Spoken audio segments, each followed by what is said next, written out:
Fridge பாட்டம்லேருந்து எல்லாமே இன்னும் ஃப்ரிட்ஜை இப்போ திறக்க போகிறேன்.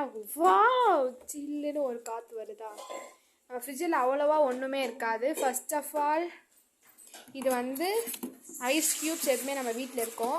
இது ஏன் உடஞ்சிருக்குன்னு நீங்கள் கேட்கலாம். நான் சொல்கிற ரீசன் சொல்கிறேன். எங்கள் வீட்டில் வந்து எங்கள் மாமா பொண்ணு வந்தா. அவன் என்ன பண்ணா, இது தண்ணி குடிக்கலான்னு எடுத்தப்போ இதை ஒஸ்ட்டான். இந்த மாதிரி திருட்டு வேலைனா பாப்பா. அவன் கீழே வந்து எப்பவுமே பால் வைப்பாங்க. இப்போ வந்து பால் ஸ்டாக்கில் இல்லை. பட்டர் இருக்குது, பட்டர் வாங்கி வச்சுருக்காங்க. ஏன்னா எங்கள் வீட்டில் ப்ரெட் இருக்கா, அதனால் போட்டு சாப்பிட்றதுக்கு. தயிர் வந்து எப்பவுமே ஸ்டாக்கில் இருக்கும் தான், இப்போ என்ன சொல்ல கம்மியாக இருக்குது. அப்புறம் வந்து இது வந்து ஜாக் ஃப்ரூட் சாக்லேட்டு.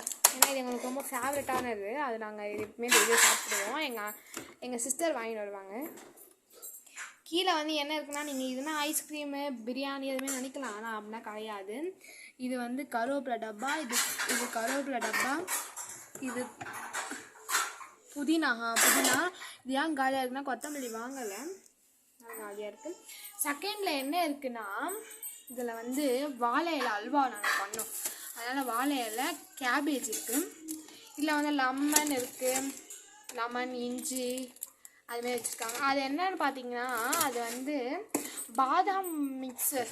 நான் வந்து நிறைய குடிப்பேன். 6 பாக்கெட் வேண்டியதாங்க எனக்காக. நிறைய போட்டு சாப்பிடுவேன், எனக்கு ரொம்ப பிடிக்கும். அதனால் 3 அப்படியே இருக்குது. நான் ஒன்றும் குடிக்கல. இருங்க, இப்போ சத்தம் கேட்குது பாருங்கள். இது கொஞ்சம் மூட்டு திறக்கணும். கீழே என்ன இருக்குன்னா, தக்காளி இருக்குது. தக்காளி, முருங்கைக்காய், கத்திரிக்காய், பூசணிக்காய், அவ்வளோதான்.